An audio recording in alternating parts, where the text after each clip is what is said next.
I always thought people were so cute when they have the little cheeks and they're like rosy, but mine are pretty plain.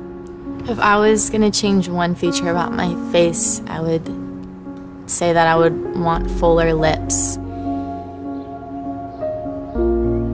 I'm definitely a person that looks tired when I'm tired, and when people say that, I immediately am like, oh man. I'm starting to already get little crow's feet and stuff, which like my mom has, so yeah. I'm a forensic artist. I was trained at the FBI Academy in 1993 in composite art. Worked for the San Jose Police Department as the police artist from 1995 to 2011. We didn't really know what we were doing, so that was nerve-wracking for everyone. I showed up to a place I had never been and walked into this big warehouse, and at the very end there was a guy with his back to me with a drafting board. I had a curtain separating me so that I don't see him. We'll begin. First of all, tell me about your hair. Brown, long, I guess a little bit past my shoulders. Your jaw. My mom told me I had a big jaw. Yeah, they're brown eyebrows, dark brown eyebrows. Okay. I didn't know what he was doing, but then I could tell after several questions that he was drawing me. Tell me about your chin. I guess I haven't really compared it to anyone else's chin, but especially when like I smile, I just feel like it kind of protrudes a little bit. What would be your most prominent feature? I kind of have a fat, rounder face. The older I've gotten, the more freckles I've gotten. You sort of realize, oh man, now I have to talk about myself and think about my looks.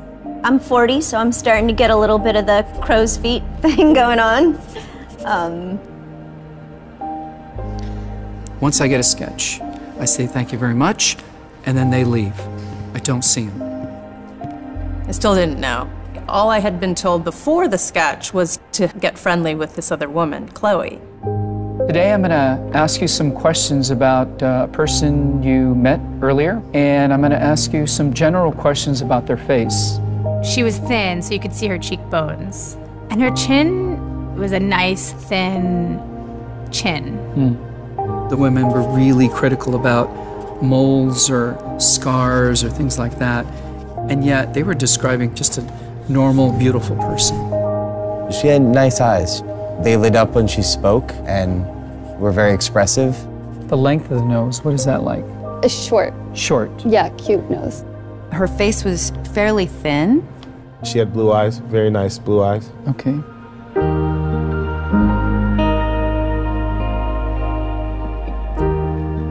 So here we go.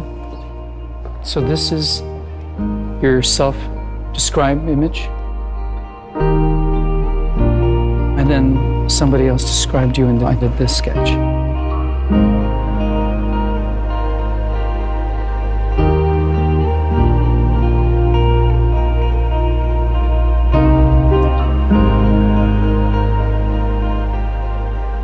I have this whole thing about having dark circles and crow's feet around my eyes, and that was not part of the sketch at all that The Stranger did. The Stranger's was a little more like gentle.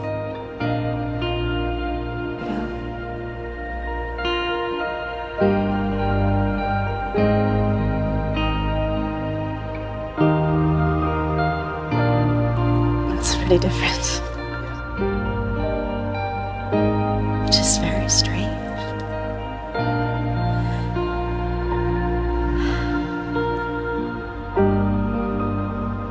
She looks closed off and fatter. She just looks kind of shut down. Sadder, too. The second one is more beautiful. You think they're catching more of that from you? Yeah. She looks more open and friendly and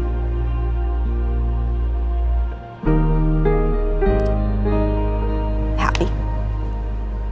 I've come a long way in how I see myself, but I think I still have some way to go.